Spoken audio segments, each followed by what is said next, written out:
So we are going to start chapter 3 and we will try to finish this chapter in 30 minutes. There is a word predicate.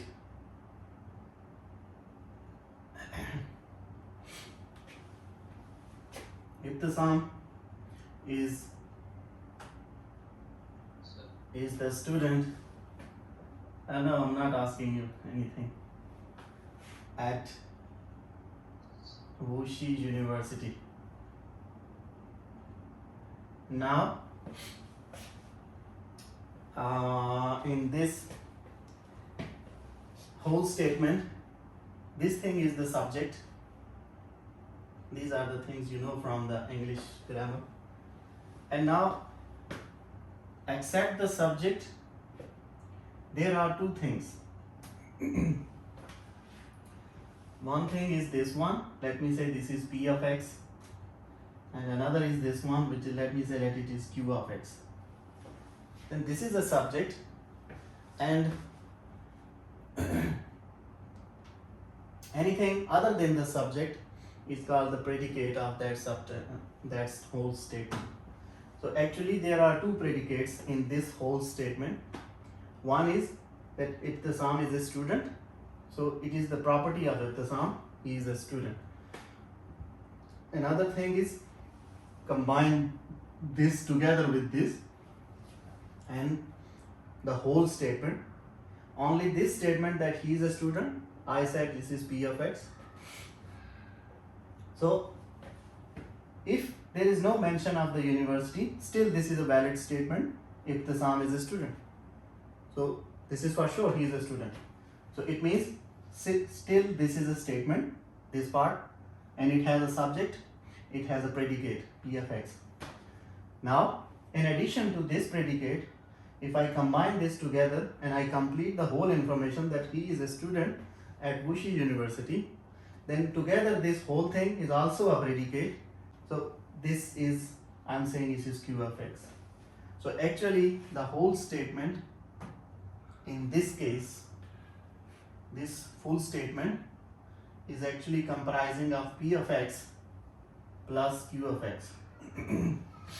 The main important thing is that you have a variable x and you have a domain D. You have a variable x and this x is coming from the set D, which is, I'm saying, is a domain like this, such that this symbol is known as such that this P of x and Q of x are valid. So I have actually written that verbal statement into mathematical statement that there are some students x, they are from the set number of the students, such that the statement P of x, that they are students, x is student, and the statement Q of x is student at Wuxi University. Now all those values of x for which P of x is true, then the set of all those values, set of all those values of x for which the P of x is true is called the truth set of P of x. So now the whole story is linked with the truth table. What was truth table? The truth table was that if something is true, I will give it 1. If something is false, I'll give it 0. So the true value means 1, false value means 0. Now in the truth table 1 1 0 0, if I only consider these two values as the values for the x in this specific function P of x, then this set is actually the truth set for the p of x. P of x square is greater than x, and x belongs to the set of real numbers. So this is my p of x now, more specifically. This is our p of x, and the domain set for the x is the set of real numbers from negative infinity to positive infinity. Now, question is, find the truth set of the function p of x. For this function p of x, find the truth set. So far, this set R is the domain of x, but I'm not sure this is the truth set for this function or not, because some values from this set may justify this inequality, but some of them will violate this inequality. We pick up another element from this set R, and I say, okay, let x is minus 1 by 2. This is also a real number. This is also a number coming from this set, which is the input set for this function. Then p of minus 1 by 2 equals to the square of minus 1 by 2, and this is greater than minus 1 by 2. Is this true? X is 1 by 2. Then p of 1 by 2 is 1 by 2 whole square is greater than 1 by 2. That means 1 by 4 is greater than 1 by 2. Is this true? No, sir. No. So it means there is at least one value which cannot satisfy this relation. Similarly, you can find many other values, all those rational numbers, positive rational numbers, 1 by 2, 1 by 4, 1 by 16, 1 by 8, and many.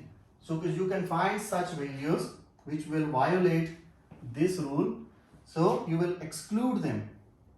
These values are none of my concern, because they do not follow this property. Therefore, these are not from the truth set. So you will not include them in the truth set. So in the truth set, you will only consider the values which will justify this relationship. To the set of symbols, I already told you that we have negation and or implies if and only if. So we are going to add another symbol, which is the universal quantifier.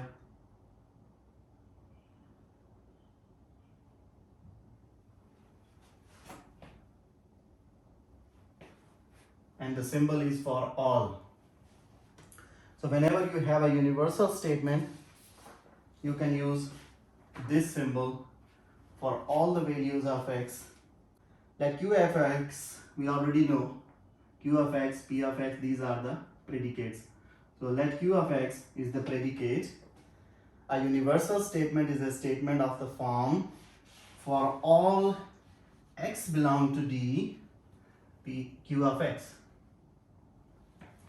So if there is a statement written like this, it is called a universal statement, that if you are writing, if D is a certain set from where the value of x is coming, and you are saying that for all the values of x coming from the set of domain from D, q of x is valid, then none of the value of this set can violate this rule. All the values have to justify this q of x when you apply this statement. So you will only apply this statement if all the values of D exactly justify the rule. Keep in mind that for the universal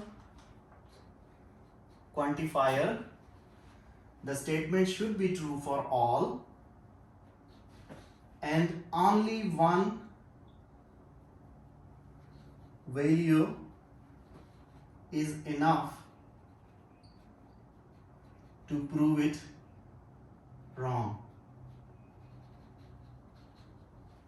Only one counter value, you can say counter value, if you can find only one value from the set which does not follow the rule, you can simply say that statement is invalid.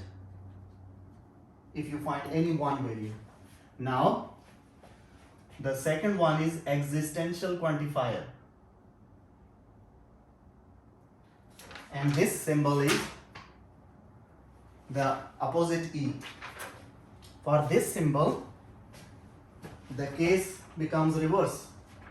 The statement is, let q of x be predicate. I am saying let q of x is the function and D is the set of domains such that x belongs to D. An existential statement of the form, then the existential statement, you already know the definition theoretically. You are familiar with the universal statement. You are familiar with the existential statement. For the universal statement, for all word was used. For the existential statement, you were using if and something like that. So I'm just writing the mathematical equivalent of this statement. There exists an x belong to D such that the function q of x is valid. Now in this case, if only one x is available in the set D that can make this function q of x valid, it is enough. It's enough. So, what is the difference? In this case, if there exists a single value, this statement is true. In this case, all the values of the D should have to comply with the rule of q of x. Then this statement was true. There exists M belonging to the set of positive integers such that m square equals to m. Now look at this. What is that positive? That positive means 1, 2, 3 and so on. All the positive integers. Now if I say m equals to 1, then m square equals to m is true because 1 square equals to 1. If I say m is 2, then m square is not equal to m because m square is 4 whereas simple m is 2. And for all the values greater than this function, this is my q of x, and this function q of x is violating the rule, but only one value was valid. For all the other values, this function is violating the rule. You can check. But still, according to the definition of this symbol, since I have found successfully one value which is justifying the q of x, so I can say this statement is true. This is a true statement. This is a valid statement. But in place of this symbol, if I replace this symbol with this symbol and I say for all values m belong to the set of positive integers such that m square equals to m, then this is not a valid statement because I have found one value but all other values not following the rule. But the rule for this quantifier is that all the values should justify the function. So only one symbol and the nature of your statement is changed. For all, this is false statement. There exists, this is true statement. For example, if you have a statement like this, if a number is an integer,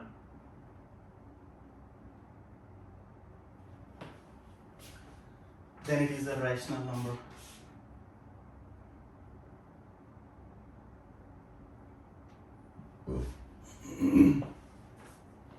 Now, if I ask you that tell me whether this is a universal statement or existential statement, so what will your answer? Is this a universal statement or existential statement?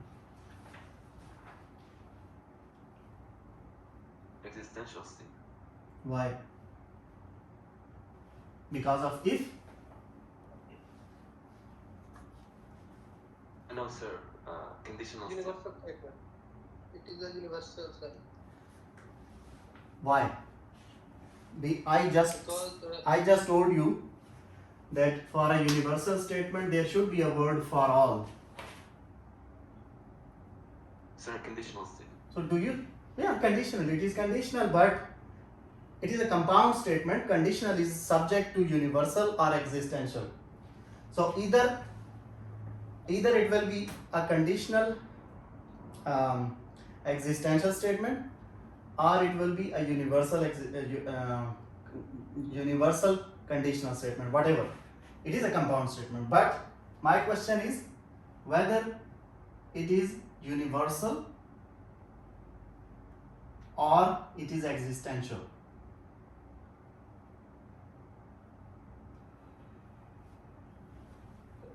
Of course, it is a conditional statement if and then are involved, but this conditional statement is linked with either conditional universal statement or it is conditional existential statement. My question is, which one is true, 1 or 2? One.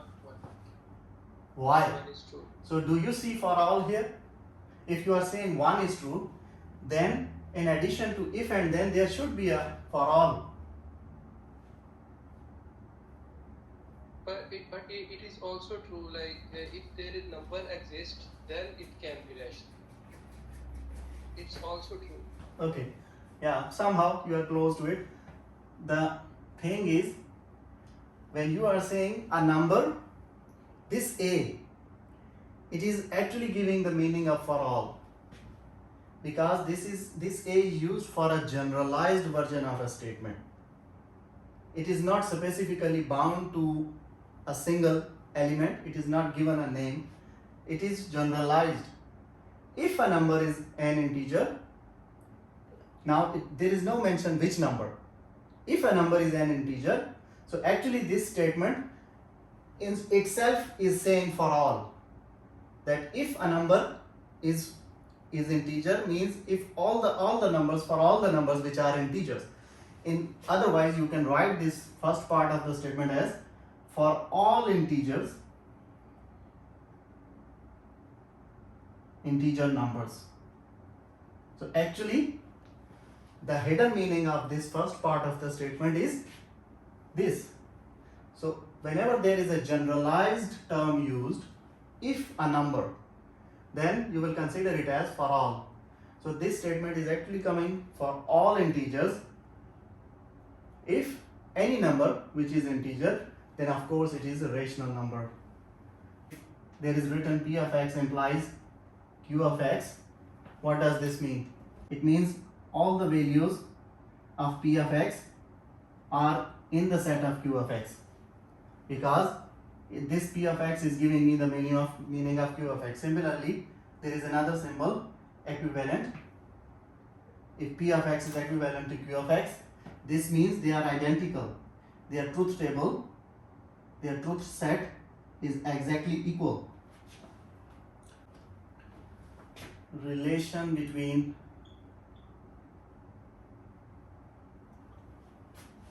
for all, there exist, and or. Okay, forget about this so far. Just go to the De Morgan's law. De Morgan's law was that negation of and, when you applied the negation on something, a combination of, let's suppose A and B, when you applied this, it became negation of A or negation of B, something like that. Is this so? What do you see? You see that negation of and gives an or statement. Similarly, when we applied negation on or statement, the result become and statement, whatever here it is written. So when you apply negation on or, it become and. When you applied negation on and, it become or. This was from the De Morgan's law. So the same concept is here, that negation of for all is equal to there exist, and negation of there exist is equal to for all. So a universal statement, when you apply negation on it, it becomes existential statement. If you have existential statement and you apply negation on it, it will become universal statement. This is the relationship between for all and there exist. The same De Morgan's law is applicable on these two as well. The De Morgan's law, which was working on and or, also working on these two.